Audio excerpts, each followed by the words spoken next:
times, man. Ooh, separate. And another roll. Chat?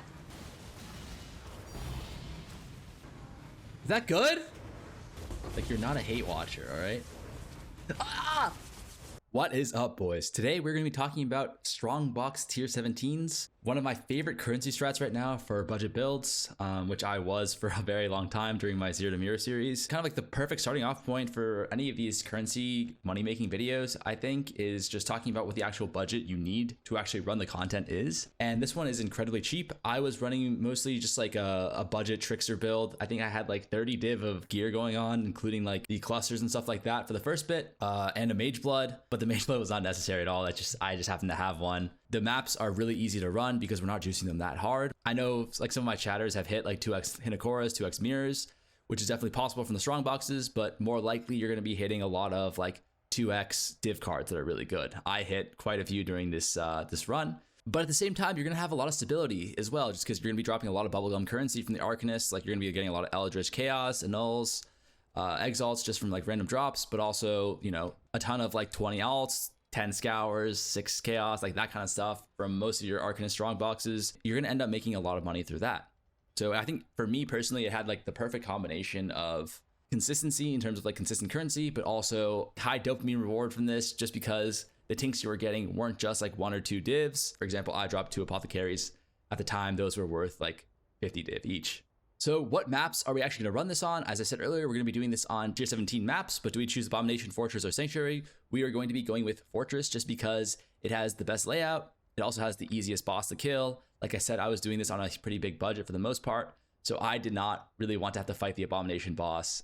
Also, the barrels on Fortress are really nice since we're going to be juicing up the map with quant and currency. It's going to be very nice to have. I personally was deli orbing one time all of my maps, because this adds a little bit of extra quant, and that extra quant is going to be very nice because we're going to be killing a lot of monsters and opening a lot of barrels.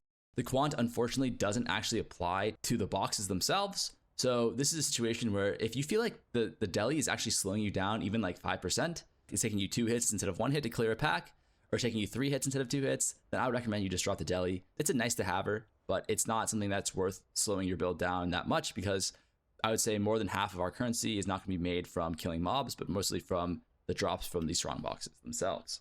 Okay, so how are we actually rolling our maps? I was just chaos spamming using a regex for 140 quant and 190 currency.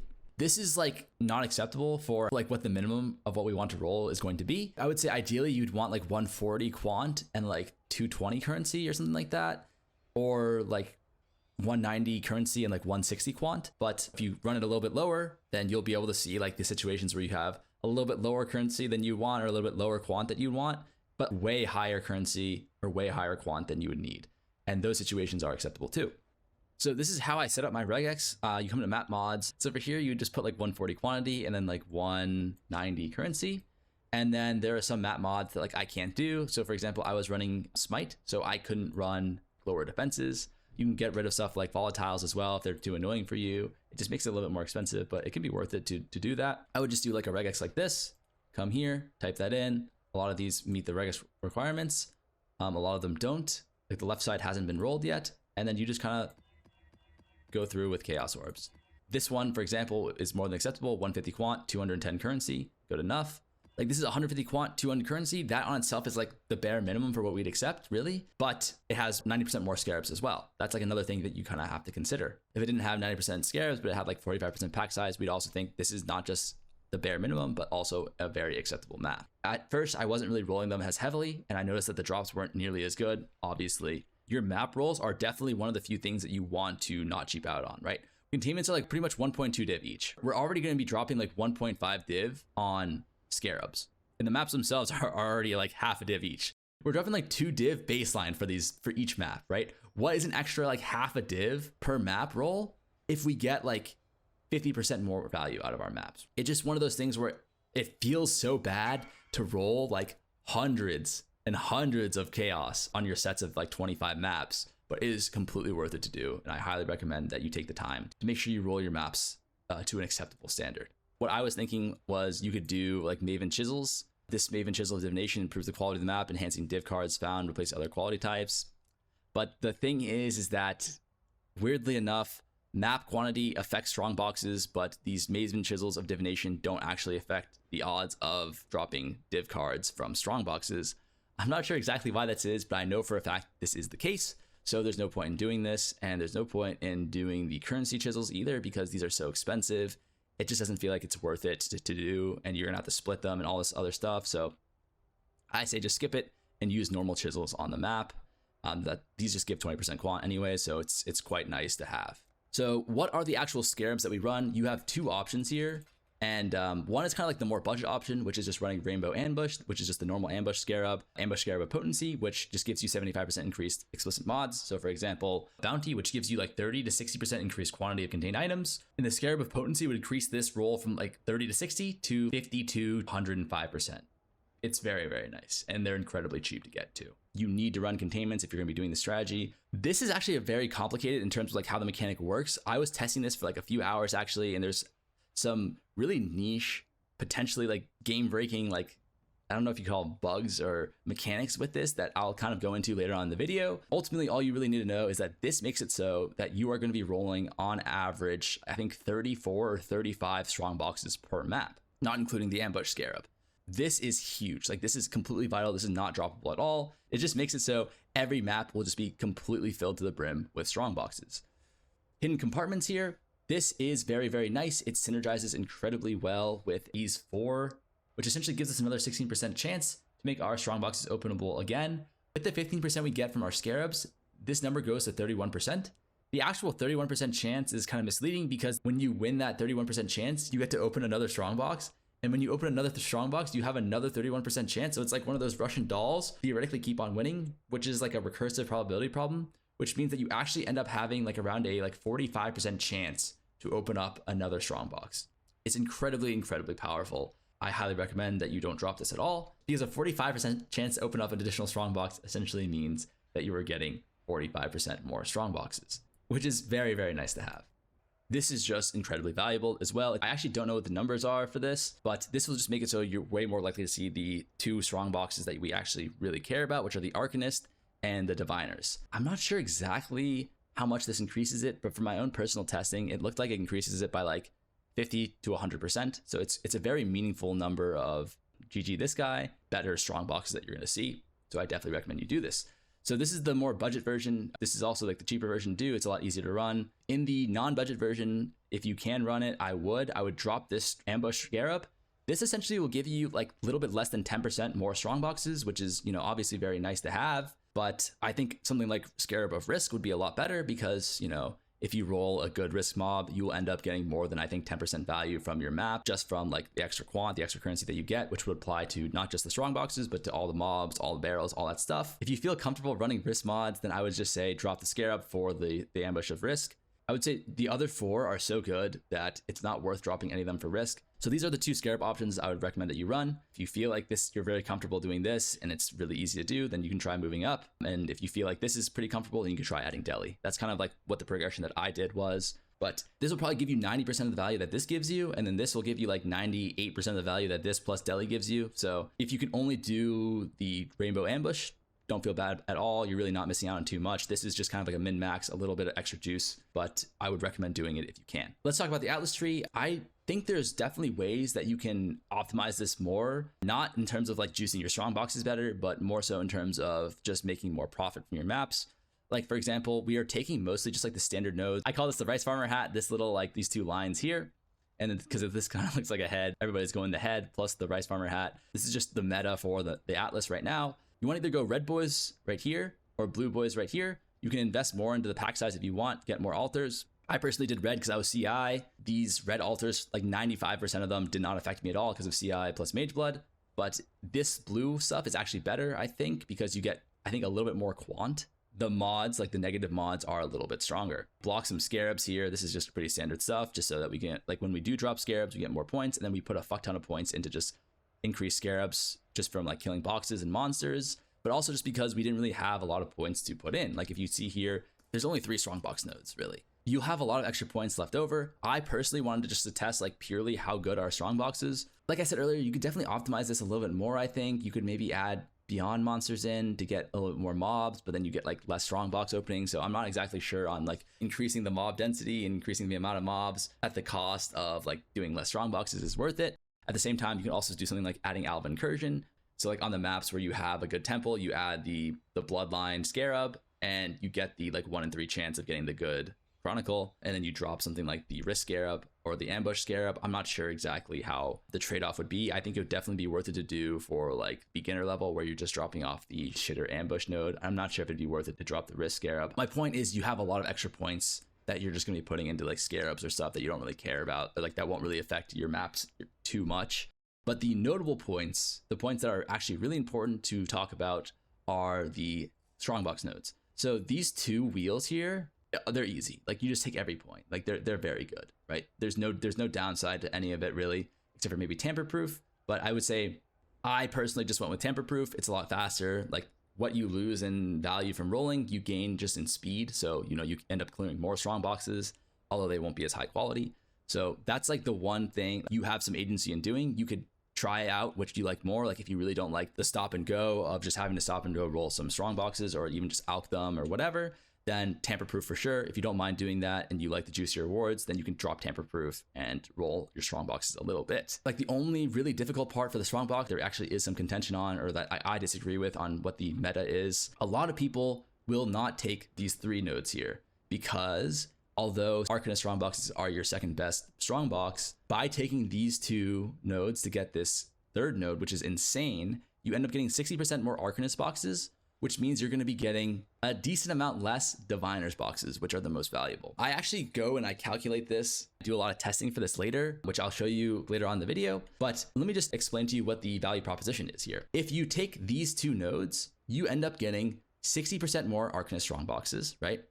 And then those Arcanist strong boxes then will have double drops. Every drop will be duplicated.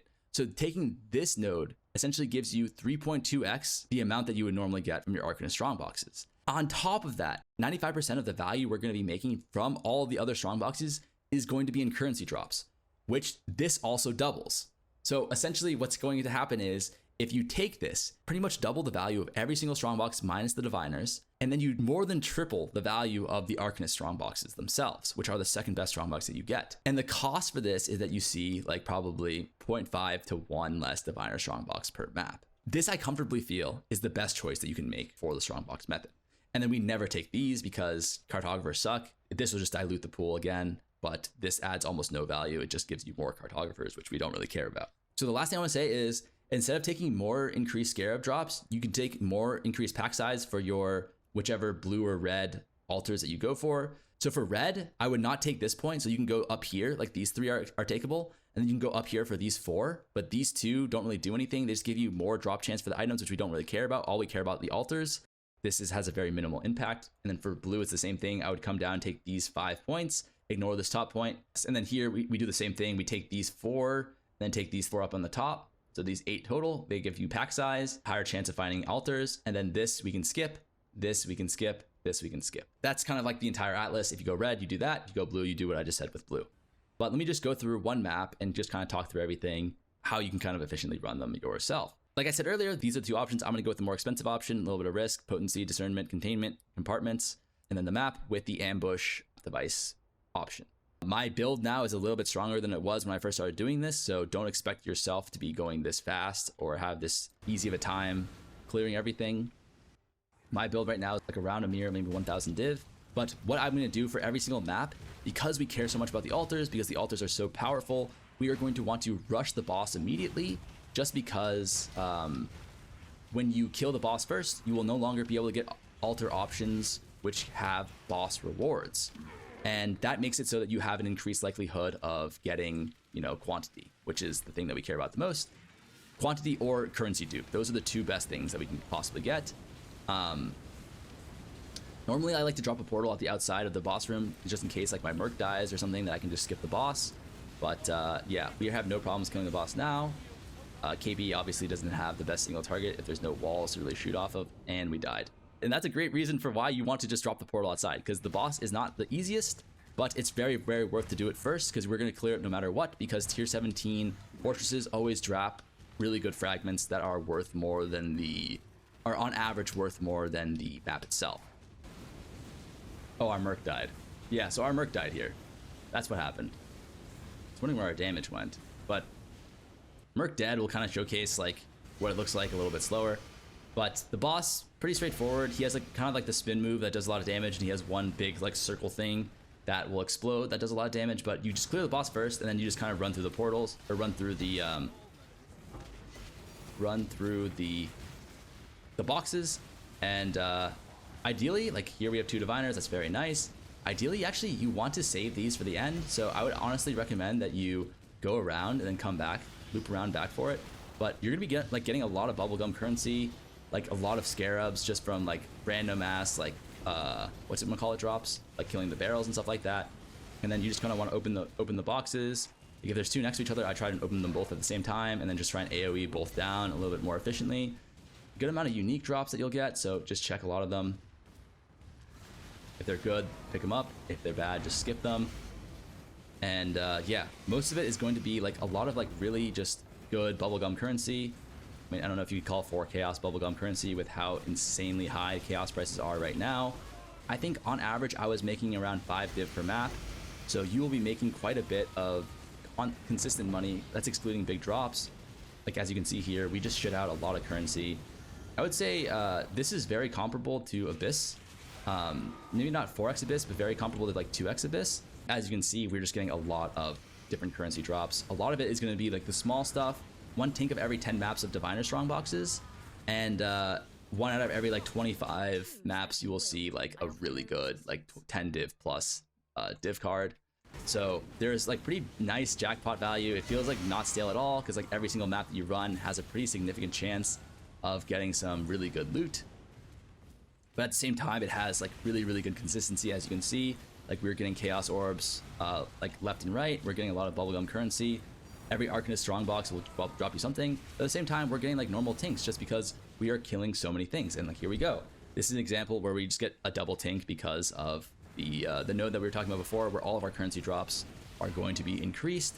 And this is pretty standard, I would say. We've gotten what, like 4 or 5 tinks this map. I would say that is a little out of the ordinary. You're probably only going to see like, I'd say on average 3, but you'll see something like this like once out of every 5 maps. Like this is definitely not like super, super out of the ordinary. Ideally, okay, we're a cheater. We are the cheater ourselves. That's very nice. I would say this is kind of an anomaly though. That this is starting to get to be too many drops, but this is also why I recommend that you juice your maps so heavily, because yeah, you're going to be spending like an extra 20C to juice your maps, but like keep in mind that like tier 17s are a lot easier to roll. So like if you're spending like an extra 20C per map to get like, you know, insane currency rolls and insane quant rolls, like you're going to be getting way more of these. Like I've gotten 6 divines in just currency drops already, right? Which is not very unlikely if you're running a what is this? This is a 571% more currency map with 344% more quantity. Keep in mind, we found 1 altar this map, and it wasn't even quant. So that's why I recommend that you juice your maps pretty heavily. The extra investment that you put in will be more than worth it. But yeah, that's pretty much all you need to do. You just boss rush, go in, make sure you drop the portal on the outside, because depending on the mods for the map, they can be quite rippy. Like this one is probably insane crit or something, or insane extra damage.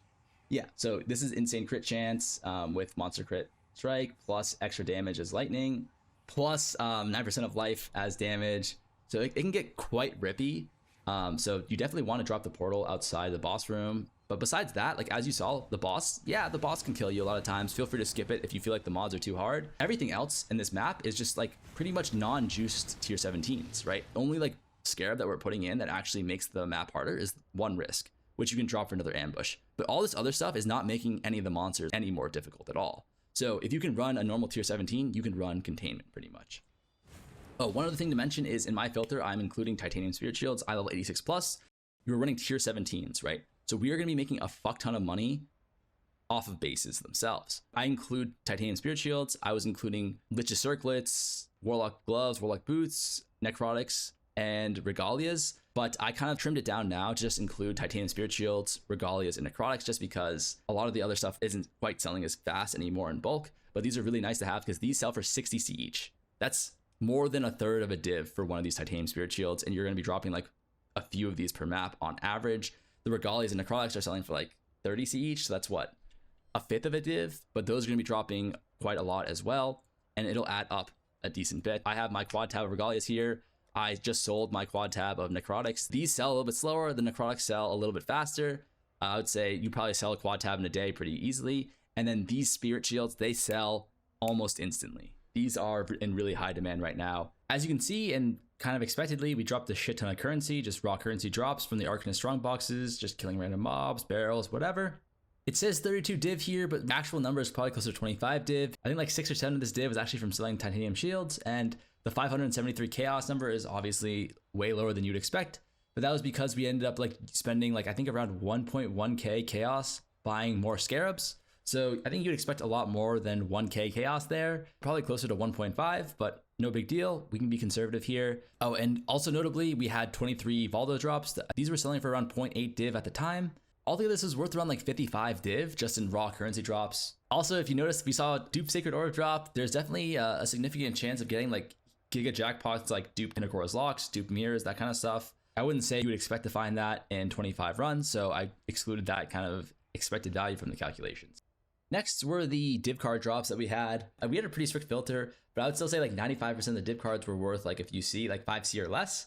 And that's just to be expected. The odds of hitting really good cards are pretty low, but we opened so many boxes that we kind of can break variance there. I think the reality of the situation is that you could probably be a little bit more strict on your filter for the div card drops and filter out a lot of the bad ones. Like we turned in like 50 risks for like what are they called? Venter's Ring, which we definitely will filter out in the future, and I recommend that you guys do that as well. We ended up wasting a lot of time here just like turning in div cards when we didn't really need to, because this is only like a few div worth of profit, but it takes like 15 minutes to do, so it's definitely not worth doing and definitely not worth turning in a bunch of div cards. It's way better just to sell them on Vostis if they're worth a few C each rather than spending the time to turn them in. We did turn in stuff like Sephiroths or like anything that was giving us like 5 chaos or more and like just pure currency that we didn't have to trade. But we ended up making actually like a surprisingly little amount of money from the div cards. You see that we went from 32 div to 141 divine.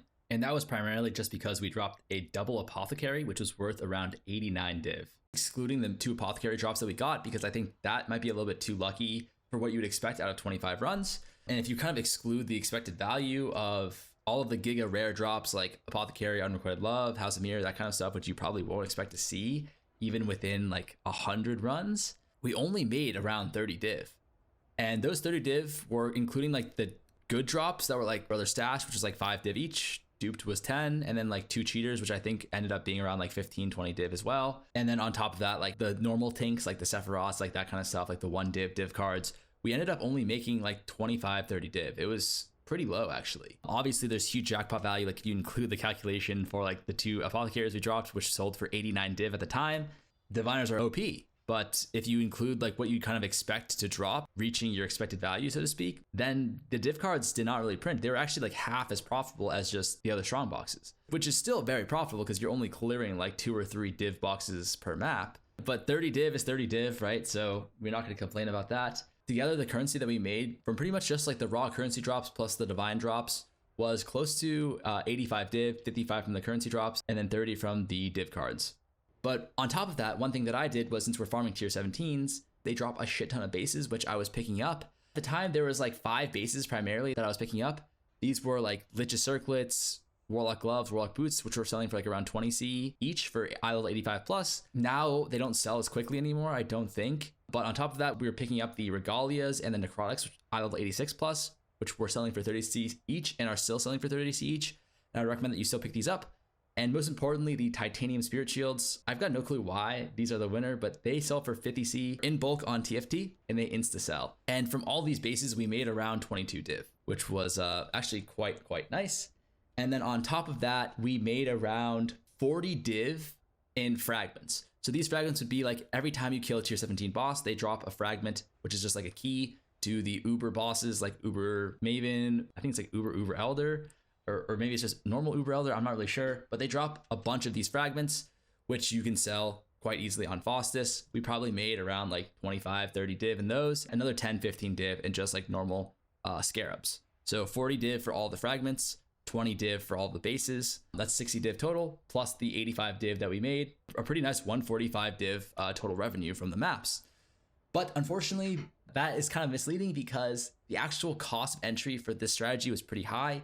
Containments at the time were selling for 1.4 div each because MP posted a video on them. On average, each map cost us around 2.2 div total, including Scarabs, including the cost of fortresses, including rolling the maps, which means that the entire 25 maps cost us around 55 div in total, which eats into our profit margins quite a bit, leaving us at around 90 div profit total. As you could kind of see, my build was kind of budget, but at the same time, it was just not really optimized for this kind of strategy. It didn't really have that much clear. It took me like 10, 15 seconds to clear the map boss. My clear speed was really slow. It was taking me around like 8-9 minutes per map, or around 3.5 hours for the total 25 maps. Over the course of 3.5 hours, that's roughly 25, 26 div an hour, which is not bad at all, especially considering how kind of budget and unoptimized my build is for running this kind of content. If you had a faster character, more AoE, I would imagine you could do a lot better. In fact, I tested it on my current KB build, which has like around 1,000 div investment into it, and I was able to pretty comfortably clear a map in around 5 or 6 minutes. So the upside can get a lot higher than that, but at the same time, the downside isn't that much lower because I doubt you're going to be running this content with a build much worse than mine. But even if you are, if you were running the absolute most budget gear, I would say minimum, you'd probably still be making around 20 div an hour doing this. And that's pretty much everything for the video. Thank you guys so much for watching. I hope you guys give this method a try. And if you do, please let me know in the comments. If you like the video, then like the video, comment, subscribe, all that good stuff. And I hope to see you guys again in the next one. 07.